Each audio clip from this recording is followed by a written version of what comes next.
So, as a black, queer, gay, non binary person playing an old white man who in this time is considered undesirable because he's fat, washed up, and out of work, and on a different side of the margins of society than I currently find myself. I think that it is both easy to relate to him in a lot of ways because there are some connections that I see. If anything, Falstaff is confident, and no matter what age you are, no matter your size, your ability, every person deserves to be treated with dignity and respect and to feel worthiness.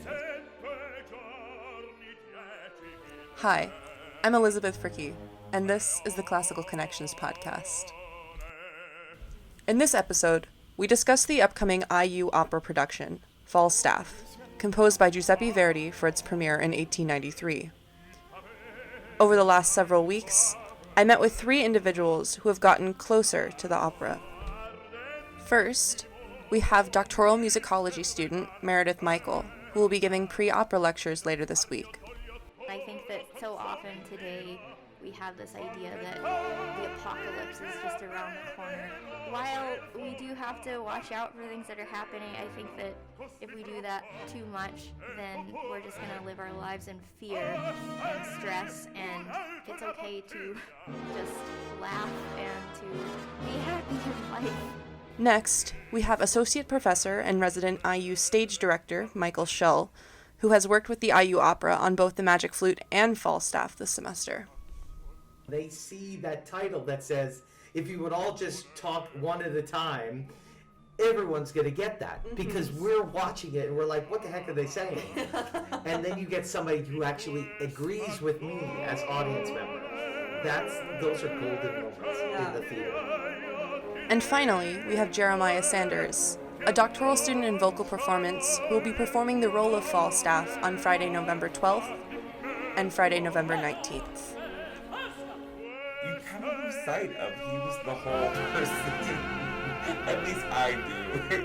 That he was the whole person that started the drama. Is it me? Yes, it's you, Falstaff. Now, let's dive into the joy and the mischief of Verdi's Falstaff.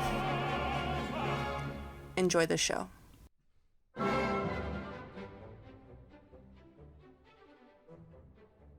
So it's inspired by / based on the Shakespeare play The Merry Wives of Windsor, and it starts off with Falstaff and his little cronies, and he tells them that he has come up with a kind of plot to get some more money to fuel his debauchery, and that is that he's going to woo these women who are rich. The problem is they're both married, but he doesn't consider that really to be a problem. And so he sends them both identical love letters, and the women are friends, and they very quickly find out that they've both been sent these identical letters. They decide to make fun of Falstaff and then punish him for his insolence and his audacity.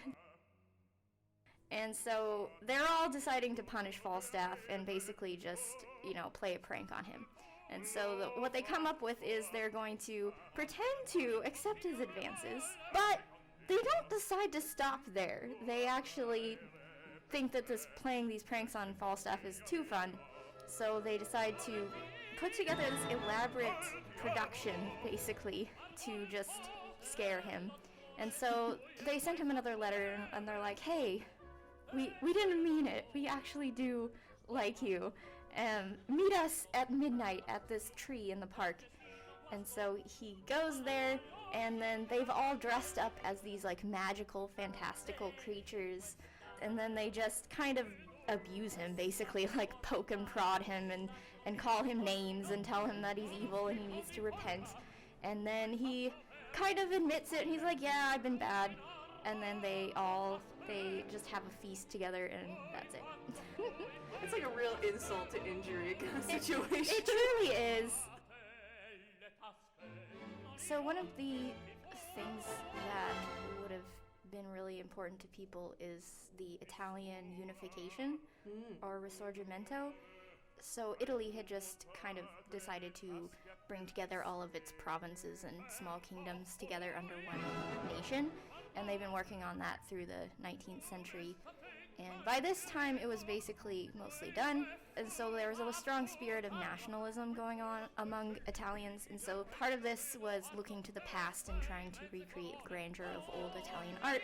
And part of this was just celebrating current Italian art. And Verdi was a little bit involved in that earlier in his career. But at this time, he basically abandoned trying to do political messages in his operas, but people still kind of wanted to see it in that way. And so some critics wrote about just kind of over the top, like praising, oh, listen to this amazing Italian composer doing his thing still. But some people were a little bit confused by it, and they weren't exactly sure how to respond to it, since it didn't have any kind of old Italian themes, since it's based on this English play. Right. And so sometimes people were a little bit confused as to how to respond to it. So Verdi was one of the rock stars of Italian opera in the 19th century. This was his last opera, actually. He was quite old. I think he was in his 70s when he started writing it, and he was in all effects retired at this point, and he thought he would never be writing any more operas. But his librettist, Boito, who he worked with on several operas, including Otello, which was the one he did before this, which is also a Shakespearean opera, Boito had this idea that he wanted to write with Verdi an opera based on Falstaff, because all of his operas before had been serious and, dramatic. But he apparently had always wanted to write a comic opera, just never had the chance. And Boito was like, hey, I've got a great idea. You like Shakespeare, you like comedy, let's do this. And Verdi was actually very intrigued, and he was like, sure, I could do this. I hope I don't die before I'm done, but I'll give it a shot. And I think that part of what he saw as Falstaff's humorous character is based on his kind of decrepit nature. This old aging guy who's not in the prime of his life, and yet he has the audacity to try and woo these women. He might have been seeing a bit of himself in Falstaff, and I think that maybe that kind of adds to the fact that Falstaff, I think, is a very complex character. Verdi, composing the opera, he said it's an opera of types, and that the type of Falstaff was a sad, bad man who amuses the audience. And in one sense, that's true, but on the other hand, it's also, he's much more complicated than that. He's not just sad and bad. He has a lot of things going on, and it's often kind of difficult to tell even what his motivations are. For example, in the end, when he's being tortured by the rest of the characters, and he finally admits, oh, I did something bad. But then he turns around and is like, the whole world's a joke. And it's like, has he really learned anything? Has anyone learned anything?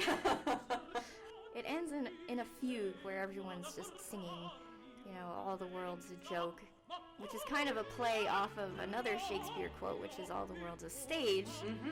And so I think it's kind of a twist on that, and thinking about looking at life in a more humorous way. But on the other hand, we also have themes of the sublime and the grotesque running through this whole thing, which is what really makes this a romantic era comedy.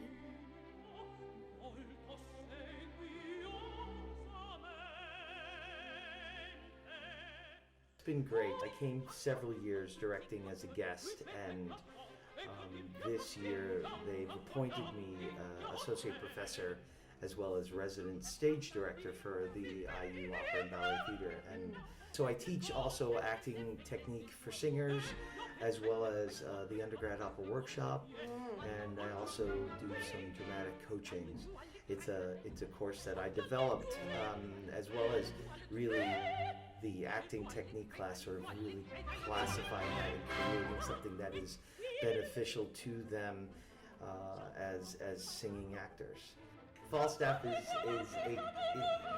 other than a few moments, is one ensemble after the other. It is. And it makes it so enjoyable I think it makes it really interesting. Dramatically, it continues to just keep unfolding and go and go and go. The challenge as a director, though, is that there are so many ensembles, and that you can never just focus on the two people that are singing. It's what are the others doing while they're waiting to sing? What is their life? What is their internal sort of motivation for existence as a character beyond just the moments where they're singing? It does propose some challenges because you're never just looking at one thing. You're having to manage all of these different elements of the show.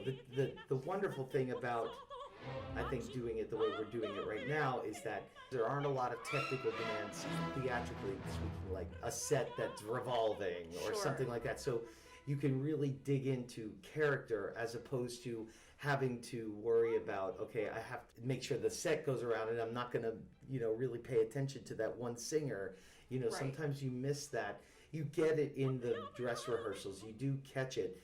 But there are times where the technical demands, you have to focus on those.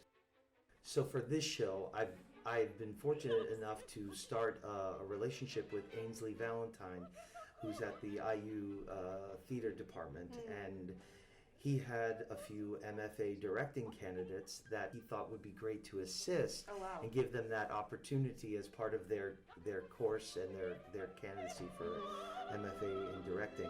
And Lauren Deesh is the one that is assisting me now. And it's been great to have her in rehearsal because there are so many things going on, as you pointed out, with these so many huge ensembles.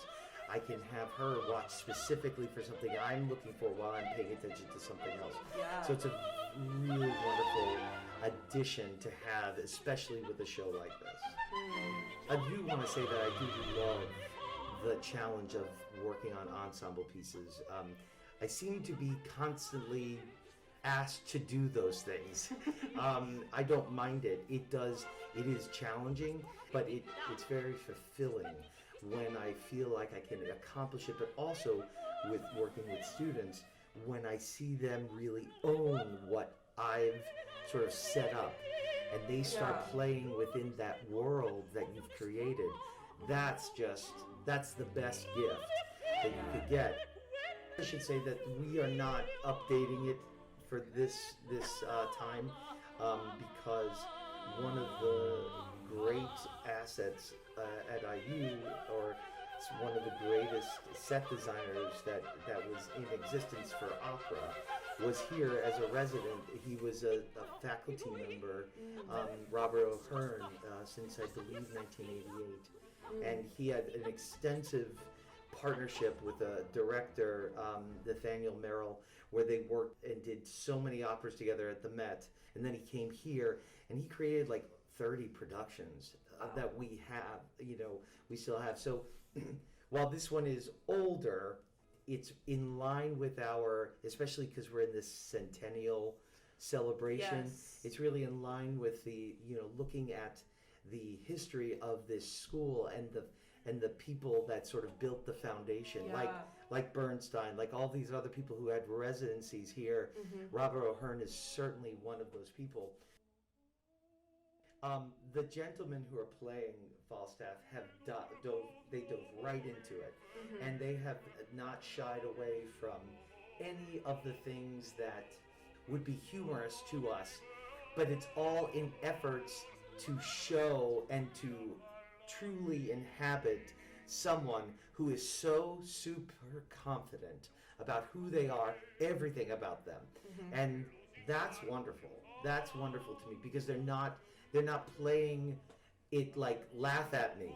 Yeah. They are seriously, this is who I am.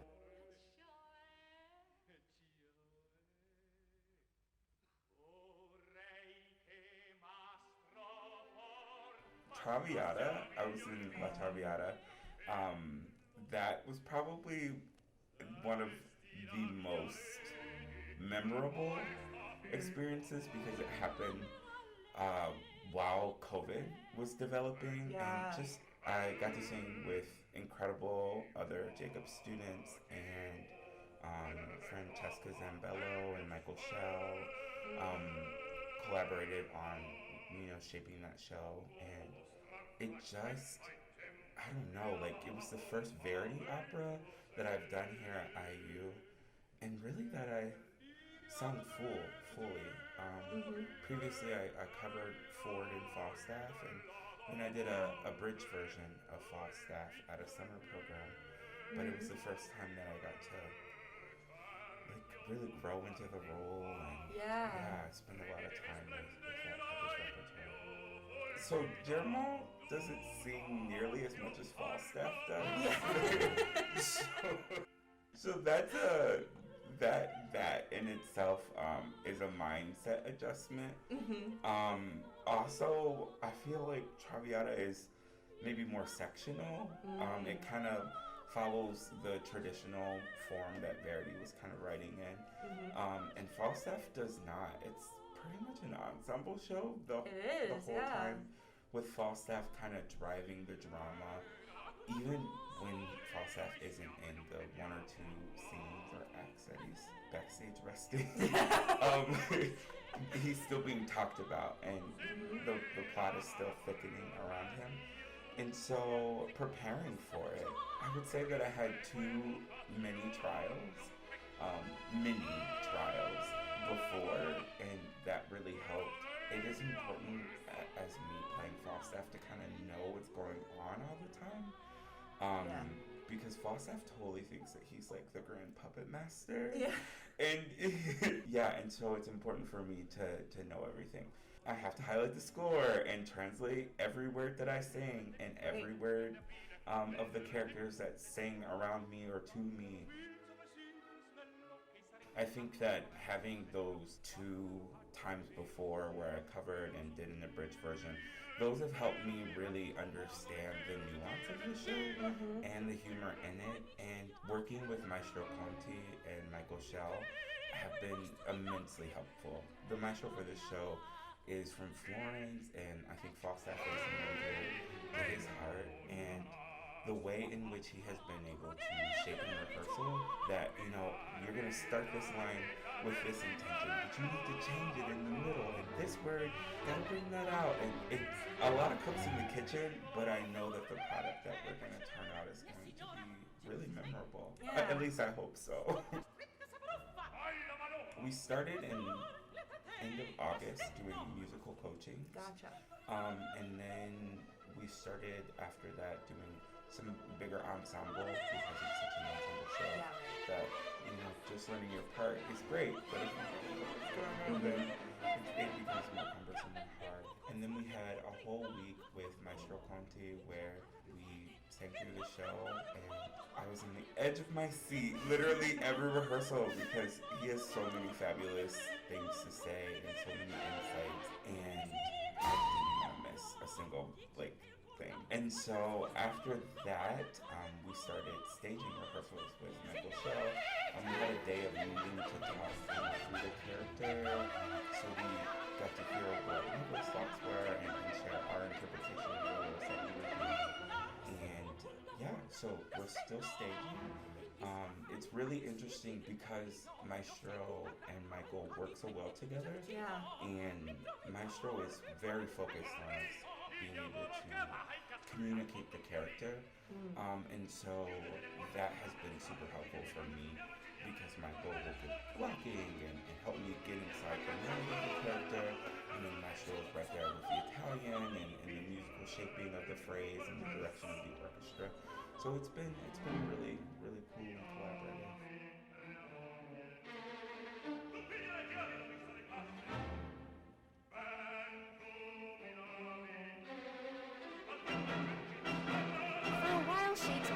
Fell out of favor with European artists like during the classical era, because his plays didn't necessarily correspond to the classical aesthetic. It was too mixed between, humor and seriousness and grotesque and all of that, all combined into one. And the classical artists really wanted things to be balanced, to have like one set idea going on. But when we get to the Romantic era in the 19th century, this is exactly what they're looking for. They wanted art that combined the sublime and the grotesque. In fact, they thought them thought of those two aesthetics as kind of two sides of the same coin. Yeah. So there's multiple ways that you can reach the sublime and this feeling of overwhelm and glimpsing something beyond the mundane.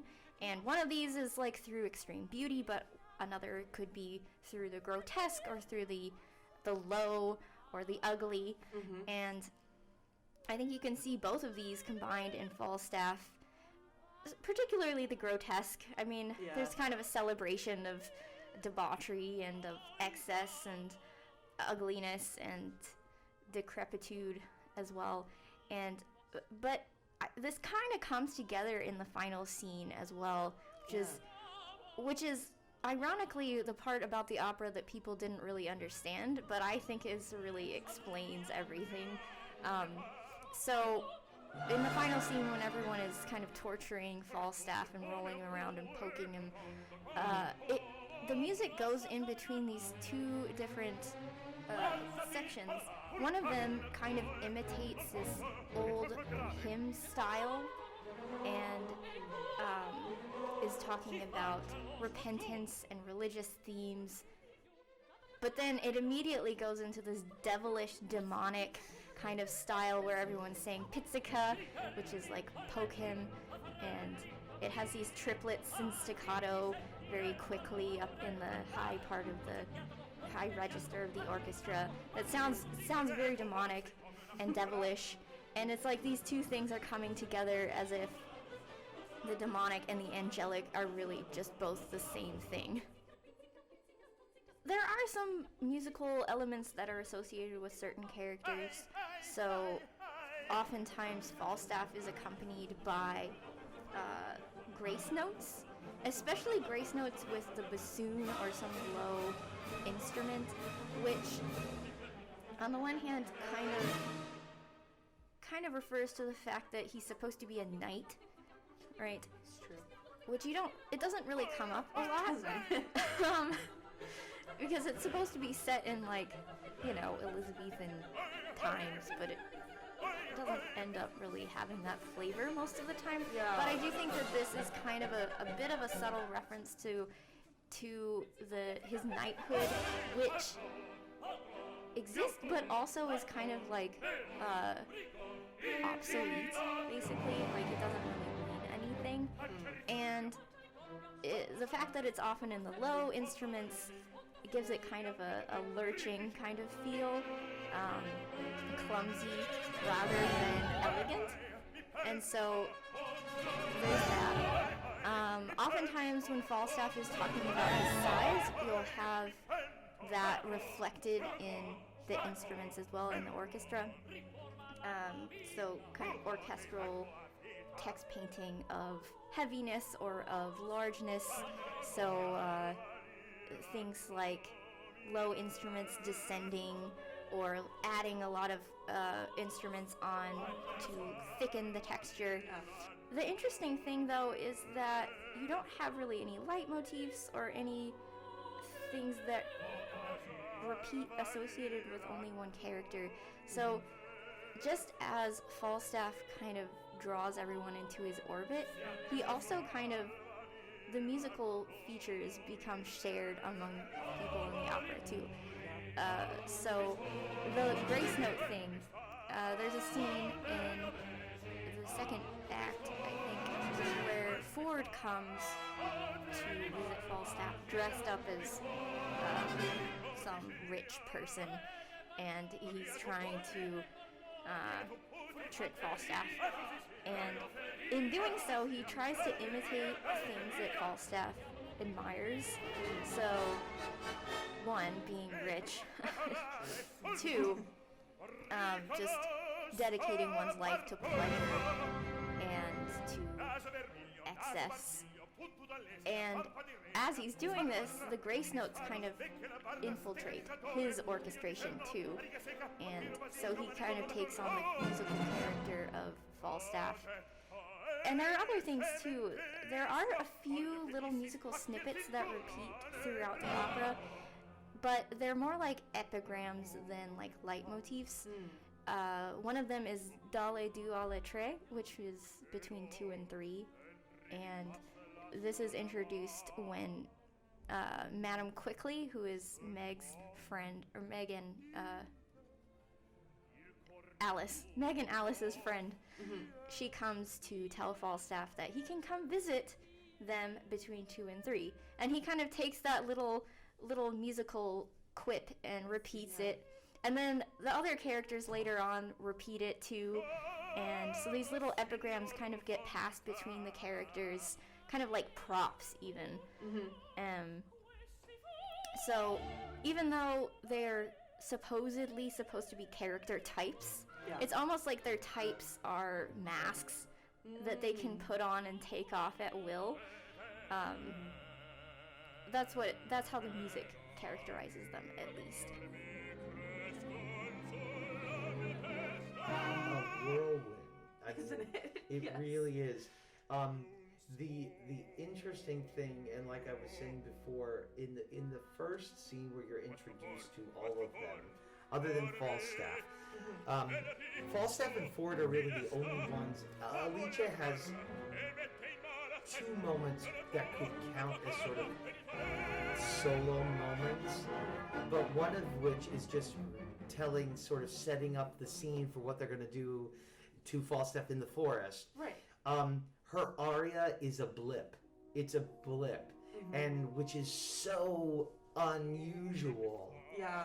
Especially for a man like Verdi, a composer like Verdi, who had all of, Aida and all these operas that had these great arias. This show does not have that. Falstaff gets something in the beginning. He has a lot of moments by himself. But Ford's aria is one of the big standouts, but it doesn't sound like a typical aria. No. And Ninetta is the only one that sort of has, it's kind of, it's like a verse aria. And it got a refrain that's not repeated, but it's very melodic and beautiful. It's the one real standout, gorgeous, pristine moment in the show. But yeah, his music is so it doesn't stop, and that is part of the challenge. But the brilliance is that it's kind of all there. Yeah. Like if you really mind it and you see what's happening with the music, the chatter, all of that, it leads a director to finding the things that would work for that moment. But again, you have to find the ways to bring out the individuality of each of these people, because there are times where they're all singing at the same time, the same rhythms, and saying completely different words. There's 4 lines of text. So that also, the brilliance of the libretto, that it could interweave all of that different, those different lines of text, and it didn't sound like, it's kind of extraordinary. We don't really have an equivalent to that since this. I think as an opera theater, we're continuing to look to expand the repertoire so that we're not limited to La Boheme, all of these, the big warhorse pieces that we still want to do, because I think we hold these 2 truths of respecting the past, history, looking at the valued, as we're calling it now, inherited repertoire, the repertoire that doesn't glorify things that are harmful to people. Yeah. And then also the other truth would be celebrating the new and going into that and seeing how we as an institution can embrace that, and also maybe even be a catalyst for more of it. So that's really exciting to me. So I to sort of answer your question, I think the immediate answer would be that you can come and enjoy yourself and see true authenticity on stage and relate to it. But as far as what it means to be, in the theater and opera as a theatrical art form, I think we're like taking, the door just opened to a new world. And I don't know where it's going to go. And I'm excited to be a part of it. It could go a lot of different ways. And my hope really is that people gravitate to it because we've been so isolated. And that they can find that this is a really great place to just be with other people. You don't have to talk to them, but you're having this collective experience. And to find the joy in that again that's what I hope.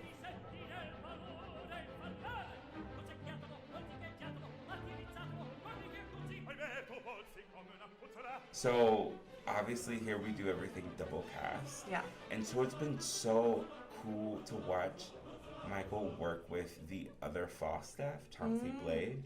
And it's been super interesting to see what Chauncey's bringing to the role. Yeah. And learning from Chauncey as well. That's really great. So yeah, I just wanted to shout those two out because they've been immensely helpful in my prep and thinking about the character. So Falstaff is so larger than life. I think that he is so confident. Like he's so confident. I think that he is maybe lonely as well. And feels a bit out of touch. Through his life, society has kind of changed around him. We can look around the world today and see how things are going and really find the relatability in Falstaff of what, like, the world around me has changed. What does that mean for me? What is my place in society? How do I find connection? How do I find community?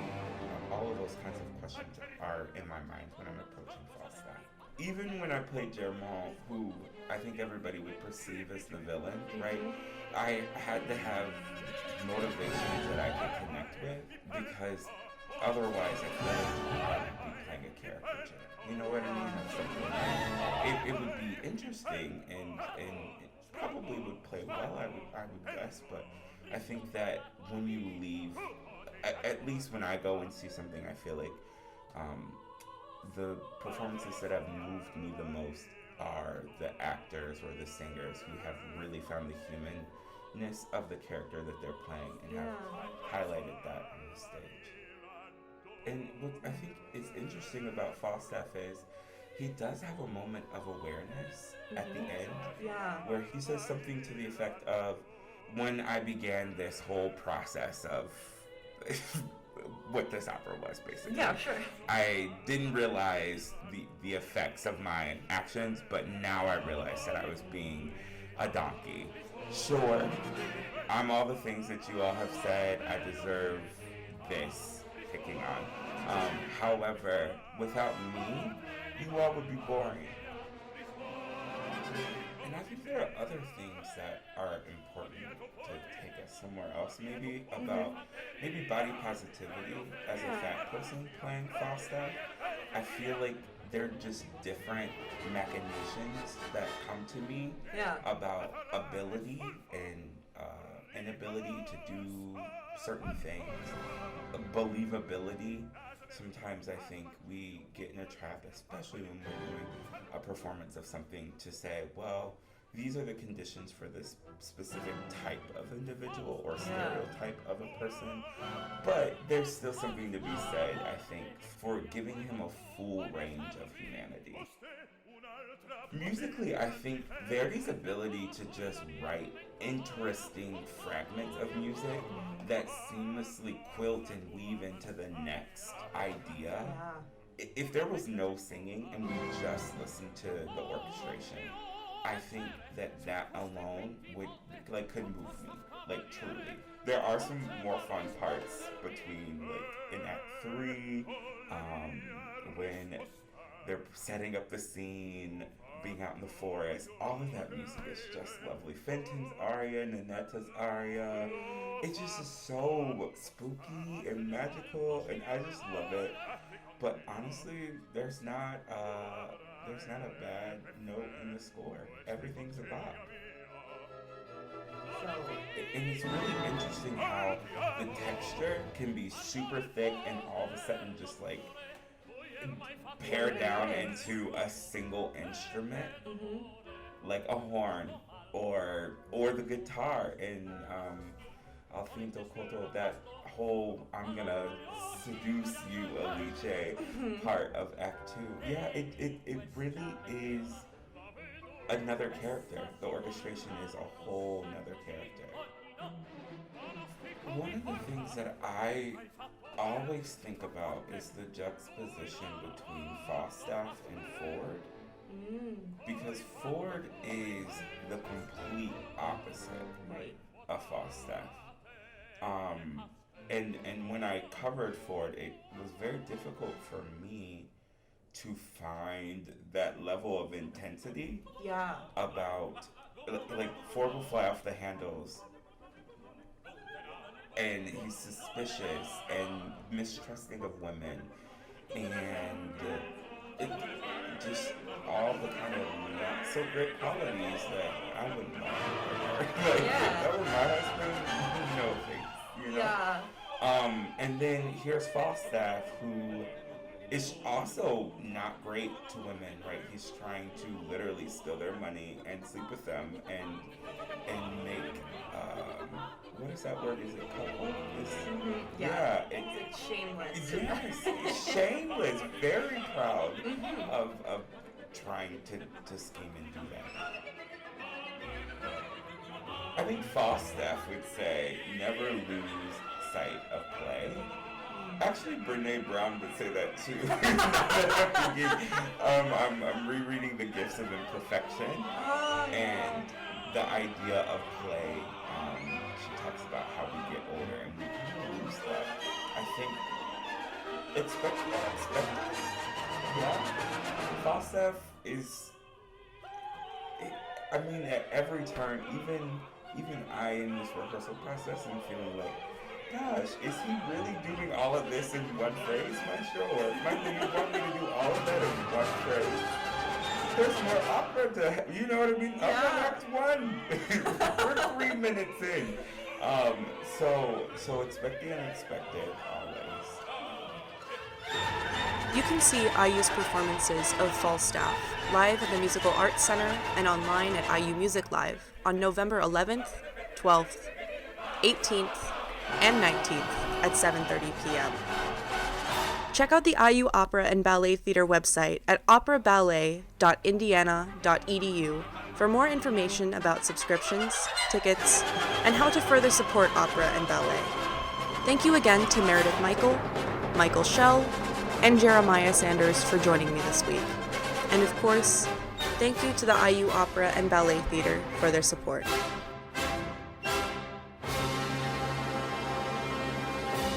We'll see you next time. I don't know if I'll leave this in the podcast. I probably won't, but it reminds me of like the TikTok audio. It's like, am I the villain? Oh my God. Am I the drama? Yes, yes. And that's Falstaff. That is Falstaff. I don't think I'm the villain. I don't think it's me. Is it me?